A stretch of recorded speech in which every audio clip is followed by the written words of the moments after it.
Welcome to another episode of the Nuclear Medicine podcast. And I'm going to speak to Professor Steve Larsen, who we've spoke with the colleagues before, Sarah Cheel previously, and that was an excellent podcast. But I was struck at this meeting, and we're at Melbourne at the World Federation of Nuclear Medicine and Biology, and a lot of we had a lot of interesting talks. But I was struck on your talk that dealt with a lot of future concepts and things that were coming up, and one of them struck me as very important because it's probably the most difficult nut to crack, and that was on brain cancer. And brain cancer is something that's being targeted in Australia by the government, as something that they want to fund because it's so difficult to deal with. And yet I saw that you had a Kaplan-Meier curve that really showed something was going on. Perhaps you could start by telling our audience firstly a bit about yourself and your lab, because it's a very famous lab, and then perhaps tell us a little bit about that research project. Okay, so I'm Stephen Larsen. I'm a clinician scientist, and for 25 years I was chief of nuclear medicine at Memorial Sloan Kettering Cancer Center, which is one of the largest dedicated cancer centers in the country, along with MD Anderson. And I have, for all that time, been involved in both a laboratory activity as well as running a large clinical service, which over the course of that period of time, 25 years, was developed into one of the largest in the country with a successful implementation of advanced technology such as positron emission tomography, so that at the present moment, the nuclear medicine service does more than 100 cases a day, which are referred to us by doctors who are taking care of patients with advanced cancers. Now, during that time, we began a program which I really was recruited to do, which was in the development of radioantibodies to target tumors, to also monitor where these antibodies went and localized. And during that time, I gradually implemented a training program as well in that clinical science. For example, Andrew Scott, who's one of the distinguished international scholars in this field and who's currently the president of this World Federation of Nuclear Medicine Biology program, which has been so successful. People like him came to train and to provide their creativity to this process. So over the years, we made slow but steady progress. And one area that we worked in was the very difficult problem of treating children who had a solid tumor of pediatrics, which is called neuroblastoma. Now, typically, this is a tumor that begins in the adrenal glands or in the retroperitoneal structures of the body, in the abdomen. It's essentially a tumor that originated from nervous tissue and has many properties, one of which is rapid spread to the bone marrow, also spread throughout the brain. Now, the brain lesions, once spread to the brain, it's very difficult to treat. It is, through the course of long endeavor, become more and more amenable to treatment with a systemic form of the disease, largely at Memorial Sloan Kettering through the efforts of my colleague, Dr. Naikang Chung. And Dr. Chung had seen the wisdom as a pediatric oncologist and immunologist. He'd seen the wisdom of radiolabeling antibodies, and he was very interested in this kind of approach. And so he and I worked together now for more than 30 years, including the time I have worked with him since I stepped down as chief of nuclear medicine 5 years ago. But the point is that we gradually implemented treatments that were more and more aggressive, taking care to go in a stepwise way so that we wouldn't harm these children, these young children. Now, up until about 15 years ago, when a child recurred with the neuroblastoma tumor and it was in their central nervous system in the brain or along the lining of the spine where the cerebrospinal fluid circulates, that was a death sentence. All of these patients died within 7 or 8 months of the diagnosis. But gradually, with this treatment, by incorporating a radioiodine antibody into the therapeutic regimen, we were able to see responses occurring. And finally, with dose escalation, which was done very carefully using a theranostic approach, that is, we used a radioactive form that would give us good images, quantitative images, PET images, in fact. So that was a form of radioactive iodine, I-124, which is a PET isotope. We can use that for quantitative imaging. And then treatments were done based on the knowledge obtained with that in individual patients with that PET imaging I-124. We then implemented therapy in those patients with I-131, 3F8. Again, it was an antibody.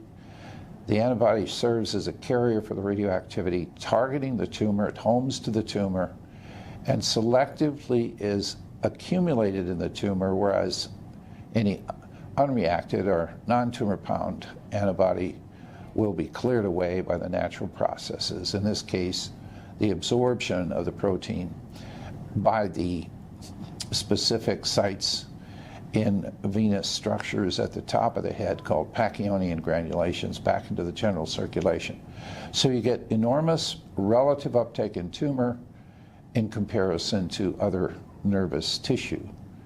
So we found that we could get sufficient doses to those tumors to see shrinkage and also to see response. So a phase 2 trial, which is intended to show early treatment effectiveness, it tests that, whether it's effective or not, was implemented about 15 years ago.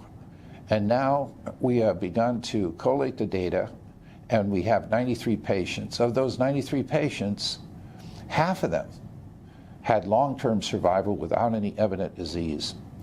And little children who would have died are now going on to grow up, live normal lives, go to college, whereas they would have lost their lives if this therapy had not been implemented.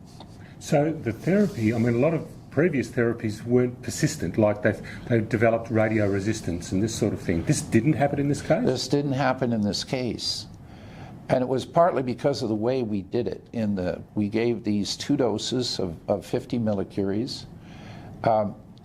It isn't perfect because still 44% of the patients do not get the long-term response, but it was quite remarkable. 56% of patients got a long-term response without any evident chronic toxicity of any kind, and the patients went on to live normal lives. That's amazing. It's amazing. It was amazing and very gratifying to us, and it was very difficult to do. It involved implanting surgically, with help of the neurosurgeon, a access to the ventricle in the middle of the brain where the CSF reservoir is, cerebrospinal fluid reservoir, and normal production is. And then currents that are based on this normal production carry the antibody everywhere throughout the entire cerebrospinal fluid space, which is about 150 cc's or milliliters in the child. But the concentration is very good in that space, and then the clearance is very effective. So that was the physiologic reason we got the kind of uptake we did. So having seen that we could get this kind of curative treatment with a compartmental therapy of this type, we then set about, Dr. Chung and I, and to develop a treatment that would be effective in these same patients and also in other patients. We expanded our vision to other kinds of solid tumors in adults as well as in children. that could be treated by injection into the vein, so that it would go systemically throughout the whole body. That's Any cross into the brain? That's a much bigger, yes, but that's a much bigger challenge to treat disease in the whole body, because first of all, the antibody is much more diluted. Yes. Because the average size of the plasma space, for example, is about 3,000 cc's, for example, in a normal adult. So it's much more diluted. So you have to get the same kind of effectiveness, though. We realized you have to get more than 4,000 or 5,000 rats to have any effect, and to cure the patients, probably about 10,000 rats is essential in terms of radiation delivery. Now, the rat is a unit of energy release in tissues. And just as a number, what we're shooting for is about 10,000 rats, because that will cure or completely stop the growth and kill the tumors for most solid tumors. And you have to give that level of radiation, because what you don't want to develop is the radio resistance. So you want to get it first go. Well, you'd like to get, at least you'd like to kill the tumors, a large fraction of the tumors. You'd like to be able also to do multiple doses, because perhaps you're going to have tumors that aren't directly targeted the first time. And so you don't want an immunogenic, or something that's going to create an allergy to the protein that's going to disable the protein later. So you have a very high threshold for the reagent itself. Right. So fortunately, we teamed up with a colleague at Massachusetts Institute of Technology, who happened to develop a very special antibody that actually bound a small molecule. So it was possible to develop a scheme that's based on the work of others many years ago, but they didn't have the advantage of the wonderful reagents we now have. So we perfected something called multi-step targeting. Right. And this is what Dr. Cheel had spoken to you about. Yeah. So about the time that Dr. Cheel came to my laboratory, which is now about 7 years ago, we began this collaboration with my colleague, Dr. Chung, who had worked together for so long on the children and on the compartmental therapy. This time we began a campaign to try to develop a treatment that could be delivered intravenously into the body to systemically treat these same kinds of solid tumors. So we started off in animals, and we, over the course of the last 7 years, have developed therapies that, with 3 systems, pretty completely detected. And these systems bind to selected proteins and other kinds of large molecules produced by the cancer cell that are cancer specific, in the sense that it's overexpressed in the cancer and compared to other tissues. So when you give such an antibody into the circulation that binds to these special proteins and macromolecules on the cancer, that protein targets relatively slowly to the cancer. So that may take a day or 2 days or even a week to achieve optimum localization in the tumor. So what we're talking about is the targeting process. So if it was radioactively labeled, you'd be radiating the rest of the body while this was happening, right? Exactly. But in our case, we separate the antibody targeting step from the radioactivity step by a very clever approach, which originally was introduced as a concept more than 40 years ago now by Amirs and Goodwin, who worked on the West Coast with the help of one of their postdocs, Reardon, who actually discovered something very interesting about small molecules that can bind radioactivity, such as a DOTA peptide. And that was, under the proper conditions, you could actually make an antibody that would recognize that tiny peptide. And up until the time in which they did this, which was in the 80s, that was not believed to be possible, but they showed that that was possible. Well, so anyway, to get back to our story at Memorial Sloan Kettering and our quest to develop treatments for the solid tumors which devastate many individuals, such as lung cancer, breast cancer, ovarian cancer, prostate cancer, gastric cancer, esophageal cancer. In other words, the full gamut of cancers. We wanted to be able to not only treat them and target them, but actually, if possible, cure them with radioactivity. So we began that process. We made a connection with my colleague at Massachusetts Institute of Technology, Dane Wittrup. And Dane Wittrup had perfected this special antibody which recognized the radioactivity in this radioactive small peptide. In fact, it was a DOTA-based peptide that was how we delivered the radioactivity. So it's a little particle. So anyway, to complete the story, these antibody platforms that we've created are just like a regular antibody against a tumor, but in this case, they also have an additional antibody specificity that is the very high strength binding to this radioactive hapten. So first, this large molecule goes in without radioactivity, targets to the tumor. In fact, after waiting till uptake in the tumor is optimal, we then have a clearing agent which removes any unreacted platform antibody. And this may take, as I say, may take a week to have this process fully completed. And then and only then, though, is the radioactivity given. Right. When all you're targeting is this special antibody within the tumor. Right. So that way you can achieve very high tumor to background rates and hopefully go for the cure. Right. So in 3 systems in the laboratory, we've tested this and shown proof of principle with cures in these 3 systems. And it's not magic or science fiction. What it is simply being able to deliver enough radiation, in this case 8,000 to 10,000 rads, to actually cure the tumor, with the situation that the actual dose to the normal tissues is so low that it doesn't harm them. Right. So it's at a level which is below what they will react to. So that's how we do that. And that has been very satisfying. And as I say, we now have proof of principle in 3 systems. But this is expensive, and we anticipate it's going to cost more than $4 million per platform to bring it into patient use. And so this is going to require the help of commercial companies and venture capital. So that's what we're in the process of developing now.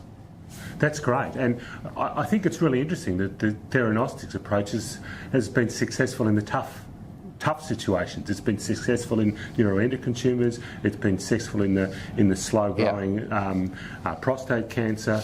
The breast cancer is certainly looking positive, at least the Herceptin positive stuff. Sure. Right. And now we're looking at probably almost the most tough cancer is neuroblastoma, one of the toughest ones, the cancer. So I think this is great, and I suspect you're going to tell me that this principle could be applied to a whole lot of other cancers as well. Well, exactly. It could be.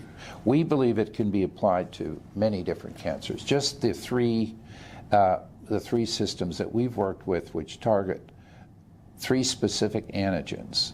One is GD2, which is a neurologically based antigen. It's part of the material that coats the nerves, except that it's a tumor-specific molecule that we're targeting, which is a variation on that GD2 system, the GD2. Another is HER2. You mentioned HER2.